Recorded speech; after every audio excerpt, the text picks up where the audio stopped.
Bíblia é um texto formidável, composta de 66 livros diferentes, escritos por mais de 40 autores em um período de 1000 anos. Não é apenas uma compilação de um grupo de histórias diferentes, ou um manual de autoajuda, ou até mesmo um livro devocional. É uma história coesa de Gênesis ao Apocalipse, a história da glória de Deus. Vamos ver essa história. No princípio, Deus criou todas as coisas para a sua glória. Como coroa da criação, ele fez o homem para que Deus pudesse compartilhar a si mesmo com outros. Ordenou para sermos férteis, multiplicar e encher a terra com a glória de Deus. Mas o homem decidiu não confiar em Deus e que ele estava escondendo alguma coisa de nós. Nós decidimos viver para nós mesmos ao invés de viver para Deus, e isso encheu a terra com o pecado e egoísmo. O homem errou o caminho de tal maneira que Deus inundou toda a terra e começou tudo de novo com um homem chamado Noé. Quando Noé saiu da arca, Deus lhe disse as mesmas palavras que disse a Adão: sede férteis e multiplicai e enchei a terra. Mais uma vez, porém, a humanidade procurou honrar o homem ao invés de Deus. Porque todos eles compartilhavam a mesma língua, era fácil de comunicar e cooperar.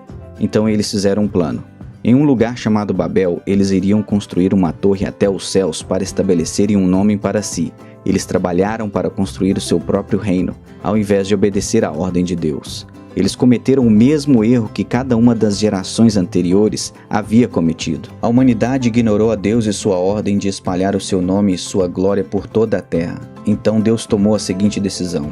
Ele confundiu as línguas das pessoas para que elas não pudessem mais facilmente comunicar entre si. Naquele momento, Deus formou a diversidade entre tribos e povos do mundo. Assim, diferentes grupos de pessoas se espalharam para o norte, o sul, o leste e o oeste. Dessas nações, Deus escolheu um homem chamado Abraão e fez uma aliança com ele. Deus disse a Abraão que ele iria abençoá-lo e todos os seus descendentes, transformando-os em uma grande nação que iria abençoar todas as outras nações. Deus eventualmente nomeou esta nação Israel, e ele começou a demonstrar sua glória através deles de muitas maneiras. Deu-lhes um conjunto de leis para viver de modo que eles poderiam ser separados, vivendo uma vida santa diante de todas as outras nações. Ao fazer isso, eles se tornariam um sacerdócio real, mediando entre Deus e o homem. Obedecendo seus mandamentos diante das nações, Israel iria encorajar e incentivar as pessoas a amar a Deus e amar os outros. Deus também deu a Israel um lugar geográfico especial sobre a terra, estrategicamente localizado no meio de todas as outras nações. Nessa terra prometida, Israel seria uma luz para todas as nações, mostrando-lhes o caminho para Deus, mesmo na escuridão do mundo. Às vezes Israel vivia este chamado e compreendia bem o desejo de Deus para abençoar todos os povos da terra através deles. Porém, de novo, Israel caía na mesma armadilha que a humanidade, glorificando a si mesmo ao invés de glorificar a Deus. Quando Israel se desviava do caminho, Deus intervinha. Às vezes ele levantou profetas para lembrá-los do seu mandamento de abençoar as nações com as bênçãos que lhes dera. Outras vezes ele disciplinaria seu povo, permitindo-lhes ser levado cativo por outras nações. Independentemente disso, Deus usou Israel mesmo em sua desobediência para engrandecer seu nome entre as nações. Mas tudo isso foi apenas o começo daquilo que Deus tinha planejado. Em todos os seus altos e baixos, Israel cresceu com fome de um Messias prometido, um rei que iria estabelecer um reino eterno que nunca teria fim. Isso, é claro, nos leva a Jesus. Deus enviou seu Filho para a terra por 33 anos para demonstrar dramaticamente o amor do Pai, tanto para judeus como gentios. Ele era da linhagem do rei Davi, mas sua genealogia tinha judeus e gentios.